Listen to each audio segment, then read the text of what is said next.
April, welcome to the Marketing Hotline podcast. I'm so excited to sit down and chat with you today. And as a marketer myself, positioning is always something that I've had kind of that deep curiosity, but could never quite figure out a formula. And in working with many clients, I did a lot of these fill in the blank statements, and we would always be kind of doing our most educated guess as to what the positioning of the product or the service was. But as soon as I found your book a few years ago, I thought, this is what I needed. This is how I can be a better marketer and actually have a proper formula for my positioning. And I hadn't read the book in like at least a year. And so I just re-downloaded it on my Kindle and was reminded of how many awesome nuggets are inside of it. So before we dive into all things positioning, I'm curious, what were you up to before becoming an expert on this topic? Like, can you brief us on a bit of your career path?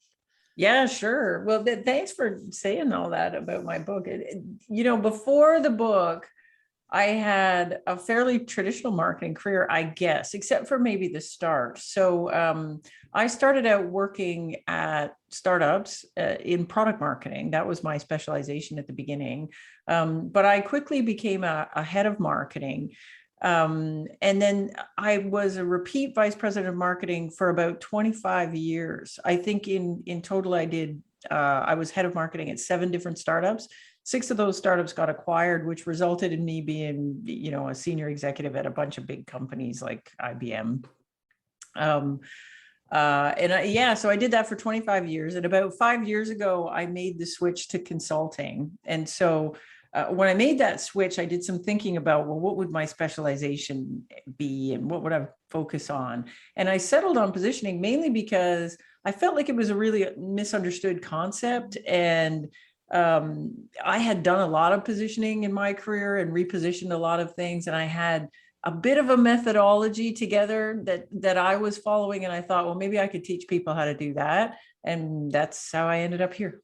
I love that. And it's cool because I think a lot of our listeners too are service providers or freelancers, and they feel that way as well. They have a bit of a methodology, but they're still working through how to package it up and how to really refine that process and make it repeatable. How was that for you? Like, did you go through like years and years of figuring out like, what is my formula?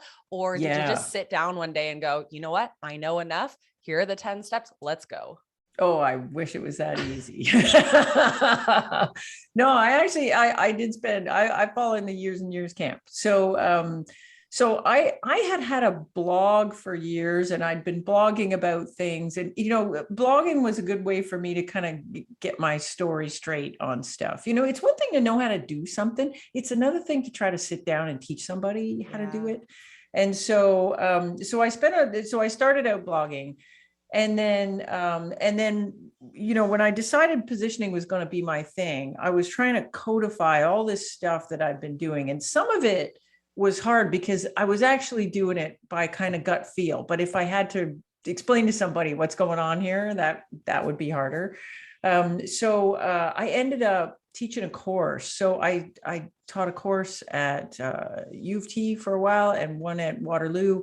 And then I was teaching positioning workshops at a bunch of local startup accelerators because I was really focused on startups. And that really helped me get my story straight on, what were the steps and what were I trying to do and how do I break positioning down into pieces? How do we go about doing it? So I probably spent 2, maybe 3 years doing that. And then I wrote the book, and writing the book sort of forced me to get it even tighter.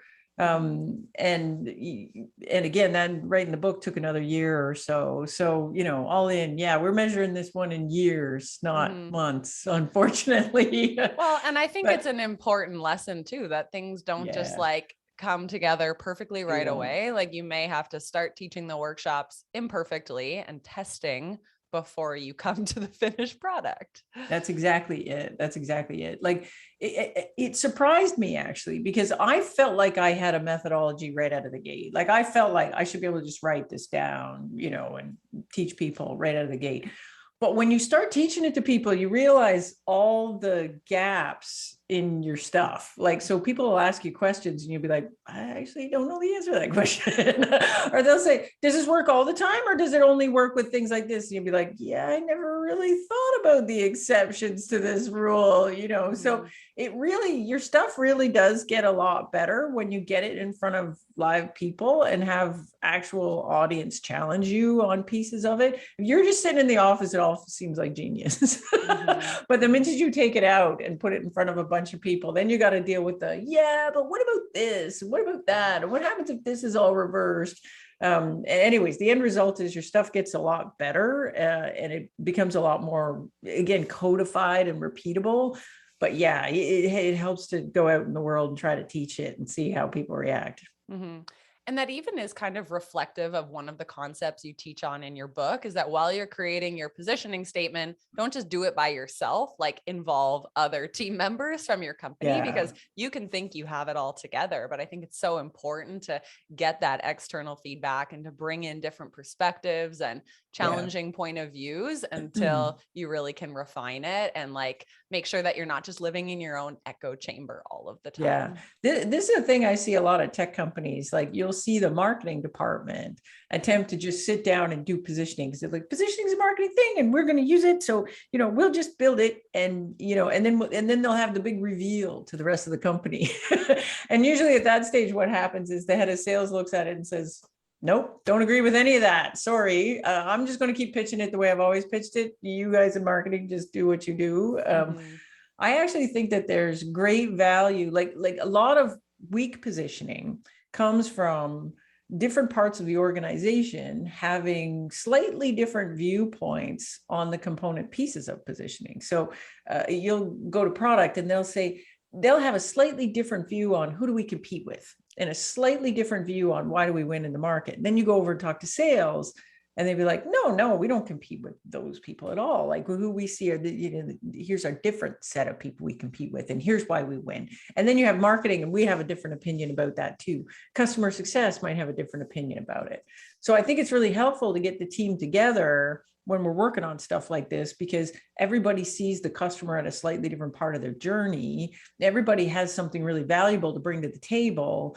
And we all come with our own set of biases. So I really think positioning is a team sport. We want to get people together. It's also a team sport when it comes to executing on it. So not only do we want everybody to contribute to the positioning, we want to all be in agreement and alignment so that when it comes to executing on it, we're all singing the same song. So important. I love that you brought that up. So I'm curious, because for the listener of this podcast, generally they're in their first few years of running their business and they've had some early success. And now they're realizing like, maybe I need to put together a more comprehensive marketing playbook or marketing strategy. And that's going to include figuring out how they stack up against their competitors and figuring out what their positioning is. But I think before we can get there, can you define why positioning is so important to a small business? Yeah. So positioning, if you think about it, positioning is kind of the set of fundamental inputs to everything we do in marketing and sales. Like if you were to come to me and say, April, we need to run advertising, make us some ads. And I'll be like, okay, great. Who are the ads for? And what are we going to say in those ads? So we need to understand what your value is. Like, who do you compete with? Where do you win? Like, I can't actually do anything in marketing until I can answer those questions. So positioning at its most fundamental, positioning defines how our product or our service is the best in the world for something, some value. And that there's a well-defined set of customers that care a lot about that. And so we have to define who do we compete with? Meaning if we didn't exist, what would a customer be doing? And then we got to look at, well, what have we got that they don't have capability wise? What can we do that the alternatives can't do? And then importantly, what's the value of that? Because customers don't care so much about capabilities or features. What they care about is like, how's this going to help my business? Like I work with you, like, what do I get out of this? And then you're not the right fit for everybody. It's just how it goes. Your product is not the best thing for everyone. It's the best thing for a certain set of customers. And you really want to have a tight grip on that, because otherwise you're going to waste marketing and sales resources trying to sell to people that actually aren't even a great fit for your stuff. So you need to say, okay, this is my differentiated value. Who cares about that? And how do I get in front of those people? And then the last bit is this idea of market category. Like when people come and say, what do you do? Or what are you? Or what is this thing? What's the answer to that? We spend a lot of time talking about this in tech, where there's lots of overlap in product categories, but when you answer that question, you set a bunch of assumptions in the minds of customers about what you're all about. So if you come to me and say, hey, I got this thing, it's amazing, it's email.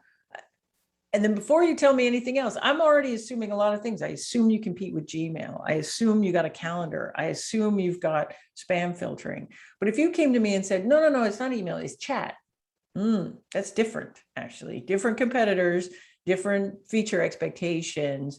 Everything's different, actually. But when you look at chat and email, I mean, it's a 99% overlap in functionality there. Like you can almost see you can position it either way.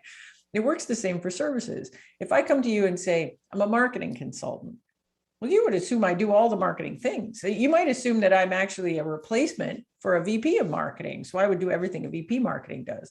Whereas if I come in and say, no, I'm a copywriter. Oh, well, that's different. If I say I'm a conversion copywriter, oh, that's really different. I come and say I'm a positioning consultant. Well, I don't expect you to really know anything else except positioning. So the way we answer that thing, like what market category we position ourselves in is really important, because it's kind of the first set of assumptions that we place in the minds of customers about, what are we all about? Why would you even want to hire me?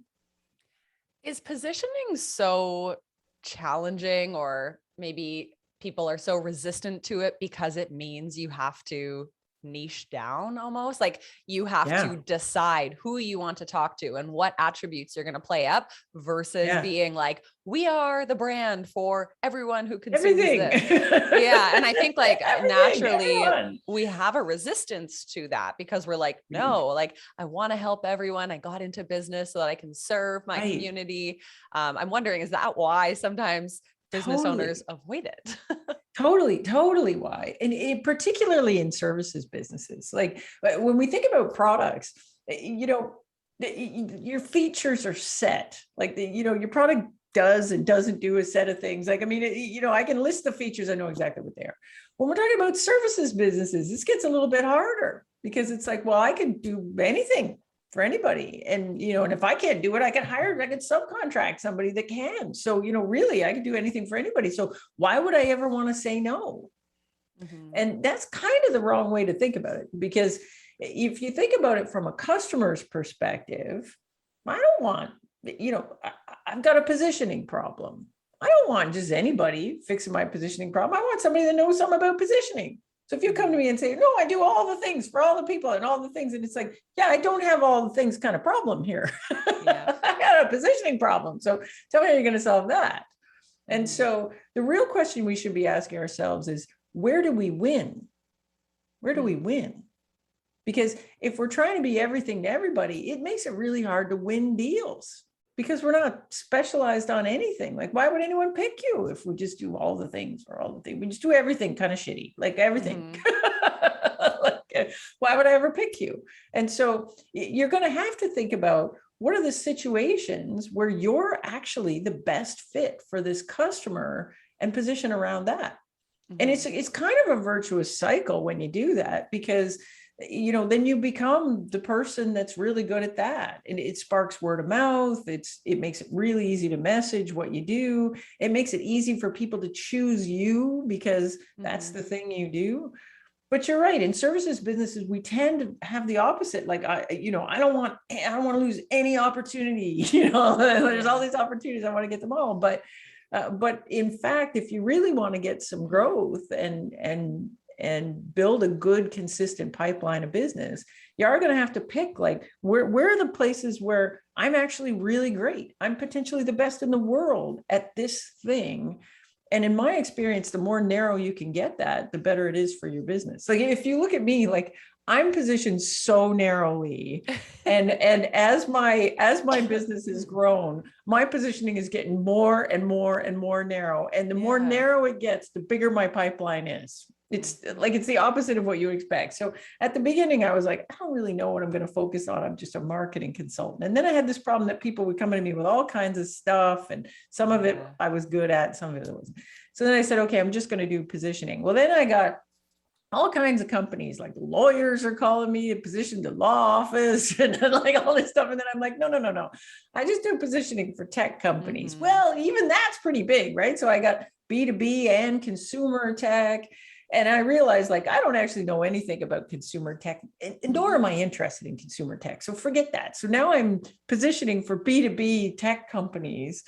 And now I've got to the stage where I'm positioning for B2B tech companies, but I don't do really small ones. I don't do too much of really big ones. It's like, you got to have kind of a crunchy positioning problem to be a really good fit for me, which is really narrow. And you might think, wow, April, like, how big is that addressable market? Like, how many companies out there actually fit into that box? And it turns out lots, more than enough to keep me busy, like lots. And so, and then the more I niche down, the more people come to me, because they'll say, you know what I'm looking for is this really specific thing. And I went looking for that, and there's you, right? I asked 5 people, do you know anybody that does positioning for B2B tech companies? They all said you.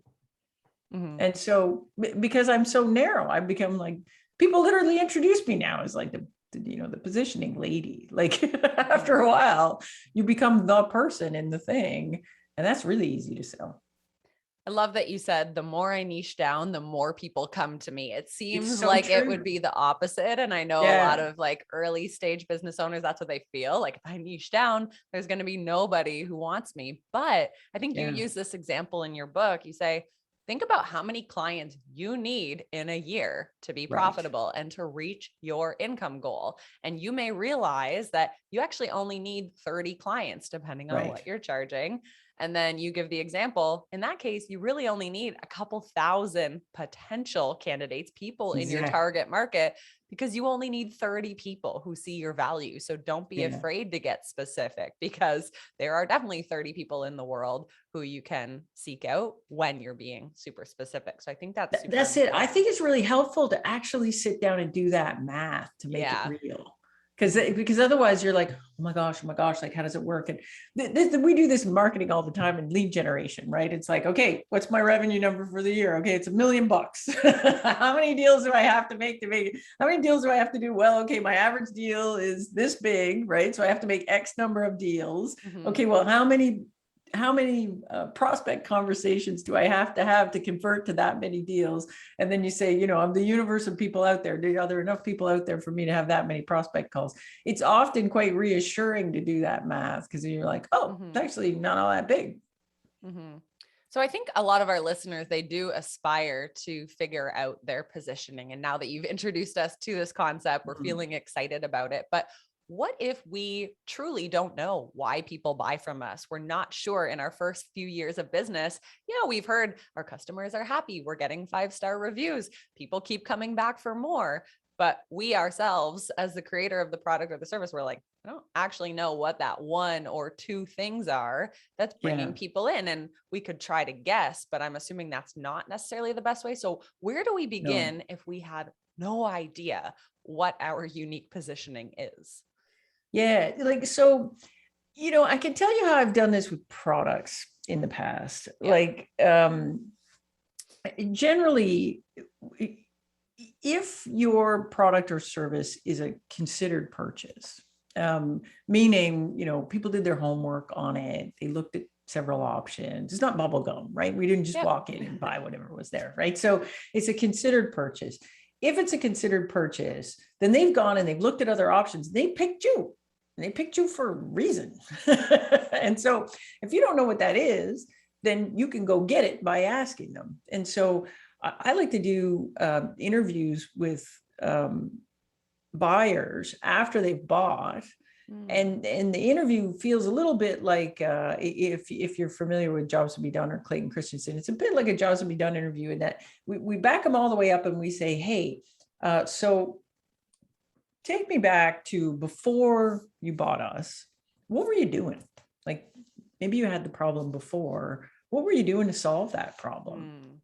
And so were you doing it manually? Were you doing it yourself? Were you hiring an intern? Were you working with someone else? Did you have some other product you were using? Like, what were you doing before? And then something happened, you woke up one morning and decided we're not going to do it that way anymore. We're going to do something else. So what happened? Like, what was the trigger that made you say enough? We can't keep doing this with Joey, the intern. He sucks. He makes all kinds of mistakes. We got to do something different. Or, maybe the business is growing, or maybe, like, who knows what it is, but it's really important for you to understand what that trigger is, because it's the beginning of a purchase process, right? I woke up one morning and said, I can't do this. And it might give you some real insight into who's a good fit for you.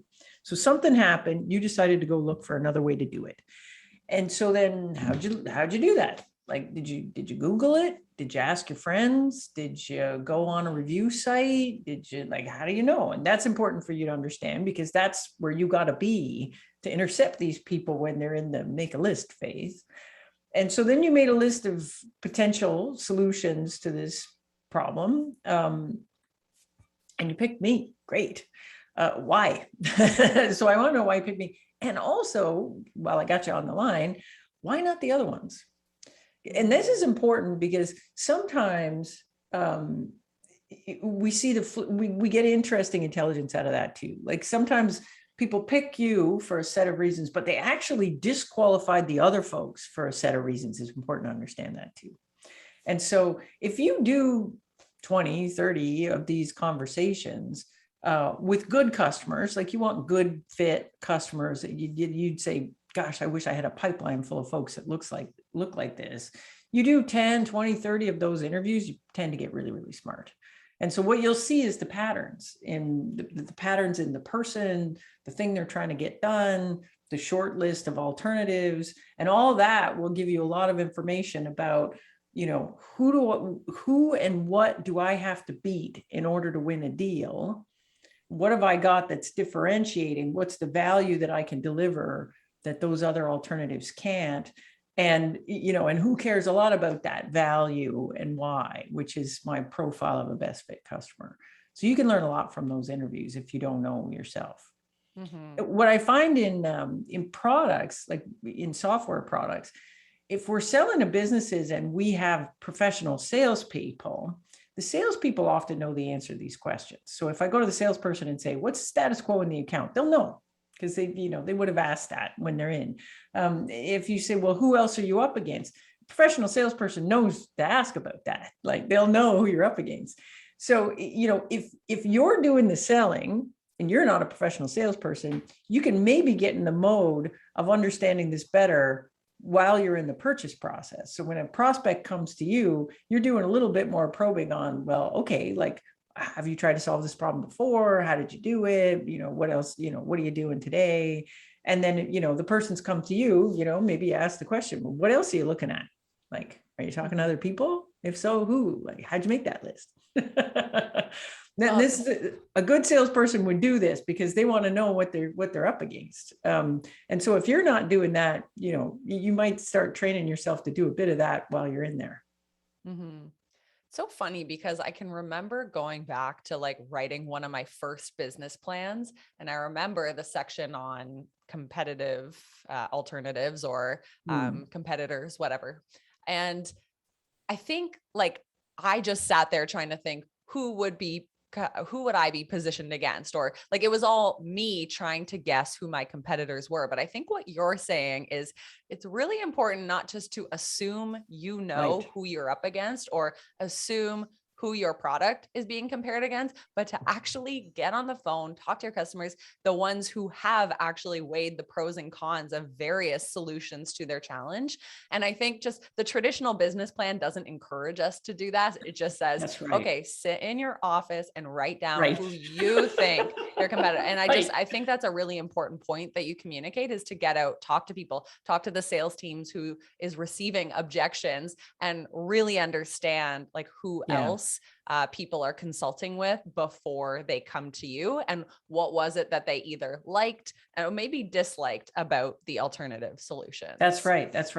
And part of this is getting into the customer frame of mind, right? And thinking about, like, if I'm a customer, like, if I think about my business, like, as a positioning consultant, what is the alternative to working with me? It's generally not another positioning consultant, because there just aren't them. They just don't exist. So, when I talk to the people, we'll do it internally with the people we have and the process we've used before, or maybe no process at all. So that's one alternative. And thinking about that got me to the place where I thought I should have a book, because those people trying to do it internally, which is really my main competition, most of the reason that fails is because they don't have a process. And so if I had a book, then at least they could do it internally with a process. And then if they fail at that, then you can do it internally with a process and a facilitator. That's me. So then you really need me. But so that's what they do. Sometimes there's an alternative of, the agency says they do that. Like, we have a creative agency and they say they do positioning. So occasionally I have to sell against that. But most of the time, when a company comes to me, they've already tried that. So they went to their agency, they did a rebranding.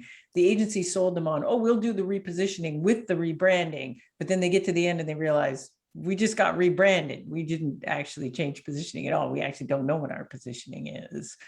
So a lot of folks come to me after they've already eliminated that as a possibility. They tried it once, it didn't work. Now they're trying to get at it again. So it is interesting to get in the customer frame of mind and say, well, what else would you do? So in my qualification calls, I'm actually trying to determine, do they actually need me, or could they just do it themselves? Because I'm kind of expensive. And so I'm actually in a lot of these qualification calls kind of going, have you tried to do it yourself? Like, why wouldn't you just do it yourself? You can take my book and just do it yourself.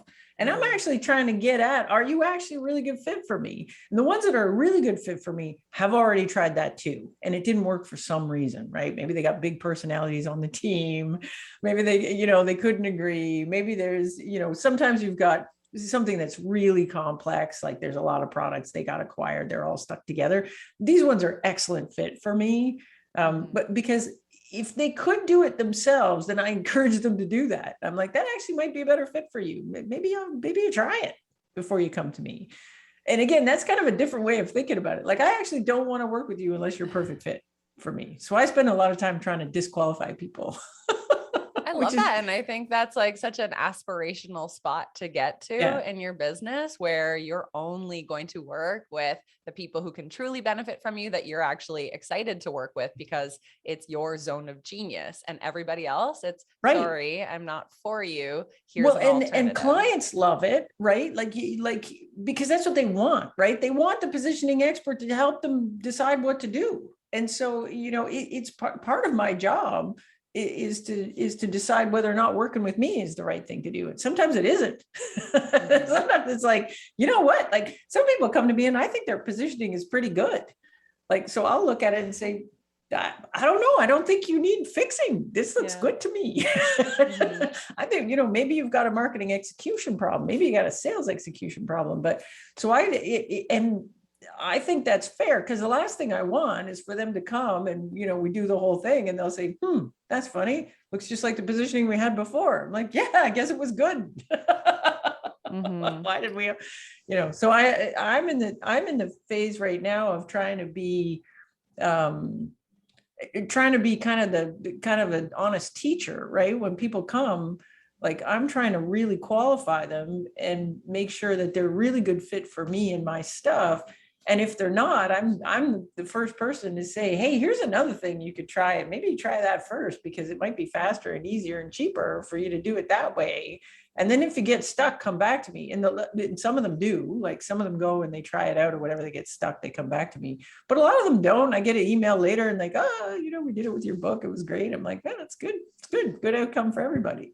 Well, that's the cool thing about your book, is that you go into, I think it's the 5 components of effective positioning, but then you do this 10-step positioning process so that we can literally try it ourselves and see where we go. I'm curious, when people go through that 10-step positioning process, what are some important considerations so that they come out with the best possible positioning statement? Like, what are those areas that you'd be like, do a really good job on this section?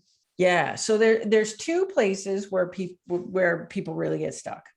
So the first one is right at the beginning when you're thinking about competitive alternatives. Like it's you got to think about it as I got a stake in the ground that says this is what I got to beat in order to win a deal. And folks often are not thinking about competitive alternatives the same way a customer does. We talked about this a little bit. Like they'll just be thinking about other people that do exactly what I do. Right. And, when we sell B2B software, often we're not competing with software that looks like ours. We're competing with Excel. We're competing with Word. We're competing with pen and paper, manual processes, and hire an intern to do it. And so I think it's really important to understand that in B2B software, we lose about 30 to 40% of our deals to what the salespeople call no decision, meaning people decided not to buy anything, which means you lost to Excel, you lost to Joey, the intern, you lost it. And so as salespeople are not used to thinking about that as competition, but we should. And in positioning, it's very important. So if I can't get them to stop doing what they're doing right now, I'm never going to win any business, right? I'm going to lose 30% of my deals to that. So when I'm thinking about the first step of competitive alternatives, who am I positioning against? I need to think about what's status quo, what are they doing right now? Because I got to beat that. But I also have to beat anything else that lands on the customer short list that they're like, it could be option A, B, or C. I got to have both of those. So that's the first thing. People get that wrong. The second thing is value. I think value is kind of a difficult concept, even for marketers. It's a difficult concept, and so in tech, we're used to talking about features, and sometimes we've been trained to understand what the value of the feature is. So, for example, if I say I got a phone and it's got a camera and I can say it's 24 megapixels and that more megapixels is better because you've been trained that more megapixels is better. So I don't have to hit you with the value of it. Like, hey, the picture is going to be clear when you zoom in or whatever. You already know that. So I can just say, hey, this one's got 59 megapixels, which is better than 24 megapixels. And you know that. But most of the time, customers actually can't do the translation from feature to value. So you've got to do it for them and say, I've got this feature, but let me tell you why it's important, right? You can do this faster. You can do this cheaper. You're going to make more money because you can do these three things.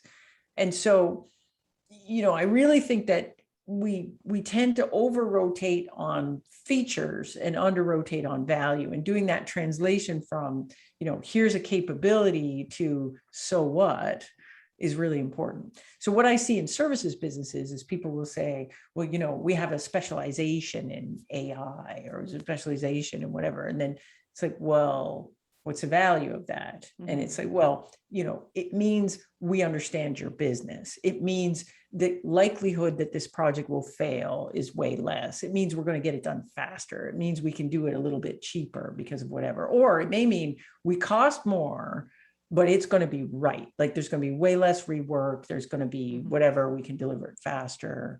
So, when people come to me, for example, and they're like, well, I could just do this myself in the company, and which I encourage people to do. But the value of doing it with me, there's a bunch of things that value to do it with me. One is I come with an outside perspective. And so I don't get as hung up on the internal stuff as you do. That's one thing. Second thing, I'm immune to company politics. You've already paid me. Yeah. So I can speak a little truth to power, like if there's a fight between the CEO and the VP sales, I can get the middle of that. So there's value of having me in from the outside that you just could not get from doing this on your own. And then the other thing is, I'm kind of expensive. But we're going to get a good result. Like, I'm pretty picky about who I work with. And like, if I say yes, and we're going to do this thing, oh, we're going to smash it. Like, I don't have any unhappy customers, mainly because I'm super picky about who I work with in the first place. So we're not even starting this thing if I'm not feeling 100% good that we're going to get a good outcome. So people will pay extra for that. So true. And you have a chart in your book that really helped me understand this, just like giving examples of feature, benefit, value, and how you can kind of start to hash that out in your own business. So I'd encourage people to check that out. Now, one of the things that you talk about in effective positioning is actually how relevancy and trends can impact your growth and how that could impact your positioning. I'm curious, could you just quickly touch on that? I know that's something you say doesn't work for every business or every positioning statement, but I'm just curious if you can kind of crack that open for us. Yeah. So, so trends are an interesting thing because they actually do change the way customers look at the world. There's a bunch of examples that I give in the book, but there's one that I really like about, there's a company that I worked with that sold database tools, like backup and recovery sort of database tools. And this was very good business. They're quite a big business, but it's not sexy. It's not trendy, like database tools have been around for a long time. There's nothing sexy about that. But they started to notice that their customers got really into a trend, which at the time was DevOps was the trend. So all their customers were going through a DevOps transformation. And so what these folks did was they took a step back and said, well, if you're going through a DevOps transformation, like, database tools have a role to play in that. In fact, a really important role to play. So they kind of developed a point of view on that and started selling around it. And what it meant was that their stuff was cool. So all these companies were like, we're doing DevOps. That's the new hot thing. We're doing a DevOps transformation. And they became, database DevOps. So they'd call in and say, oh, you're doing a DevOps transformation. That's fantastic. Have you thought about database DevOps? People are like, no, that sounds cool though. And it sounds like, kind of what we're doing. And they're like, oh yeah, let me tell you about it. Same tools, same product, but contextualized in a way that aligned with a trend so that people could understand why it was important right now. Mm-hmm. So if we can tap into a trend like that, I think it can be a very powerful, motivating thing to have a customer sort of come to you right now. So in marketing, we have all kinds of things that are trendy. Like people, like right now, people are all talking about product-led growth. It's like a thing. Everybody wants to do product-led growth. Mm-hmm. And so, there isn't kind of a way for me to align with that. So, for my stuff, it doesn't matter whether you're product-led growth or not product-led growth.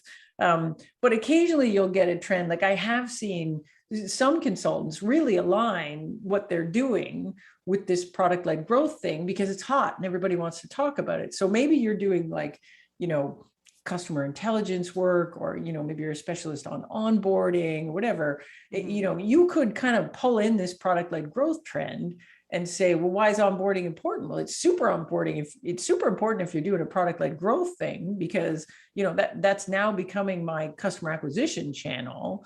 So you actually want to really optimize that. So if I was an onboarding person, it would make sense for me to really align that with product-led growth, and then make my stuff look sexier and cooler, and kind of contextualize why it matters to a company right now. Mm-hmm. It reminds me of a quote. I don't know who said it. It's just a phrase, actually, that irrelevant messages fall on deaf ears. And it's like, unless you are relevant, chances are nobody's paying attention to you. So I love this idea of thinking of like, what is trending or what is relevant right now? And can I capitalize on it or play up on it? And if not, obviously don't just jump on a bandwagon just because, but I think it is important because and it doesn't mean you're dead if you don't have one of those. Yeah. Like my example of that company, the database tools company, a fantastic business. But if you can figure it out you have this potential for this acceleration because customers are sitting around talking about this stuff. They're like, oh, do we have a product-led growth strategy? What are we going to do about product-led growth? Geez, maybe, and then you're in the middle of that saying, hey, well, if you're doing this, then, you need my stuff. I think it can potentially be an accelerator or an answer to it answers the question, like, why now? Why do I want to do this right now? Oh, if you're in the middle of this, then this is why this is important. Mm-hmm. So good. Okay. So switching gears a bit as we kind of round out this podcast, like I would definitely suggest people should go through your book to really craft an excellent positioning statement. It is probably the best tool that exists right now to DIY it, which I love. So first off, can you tell us where people can get the book / where they can learn more? Sure. So the book's available anywhere you buy books, like which seems to be basically Amazon these days. Yeah, for most, yeah. But there's you can if they don't have it at your bookstore, you can ask them to order it. They can get it there. There's ebook, there's regular paper book, and then you can do audiobook too, because I know there's a lot of people that don't want to read and they want to listen to this stuff, and then you get to hear. And I narrated the audiobook too, so you can get that there, and that's on Audible or anywhere else you get audiobooks. You can get it there. My website's aprildunford.com, so you can have a poke around there. Occasionally I blog, but it's pretty random. Like these days I'm not much of a blogger, and I don't really participate on social media anywhere but except Twitter, and even then I'm a pretty lazy tweeter, but occasionally I'm tweeting out some thread about some positioning thing that's going through my mind right now. But yeah. Love that. And I'll link all those in the show notes. And so now my next question is, I think I read somewhere, I don't know where this was written, but you used to dive into all the marketing books. And one of the things that inspired you to write your book was that you didn't see a book on positioning. So my question is, because you have read an array of marketing books, are there one or two that you would suggest in addition to reading yours to help a small business owner to learn marketing, grow their business in a unique or innovative way? Well, so, the original book on positioning is by these guys called Rees and Trout, and it's called Positioning: The Battle for Your Mind. And I actually think that's still a great book. It's a great primer on what the heck is positioning? Like, why should I even think about it? My book is a bit more on the how-to, like how am I actually going to get positioning done? Because that frustrated me that book didn't have a how-to part. So that book is really old. It was written in the 80s, but I still think it's an excellent book. If you go to marketing school, it's the book you'll be forced to read to learn positioning. I still think everyone should start there. It's a great book. You should read it. Awesome.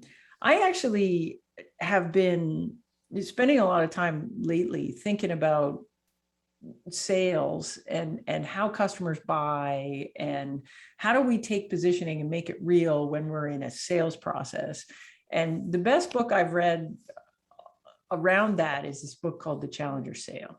And it's about 10 years old now.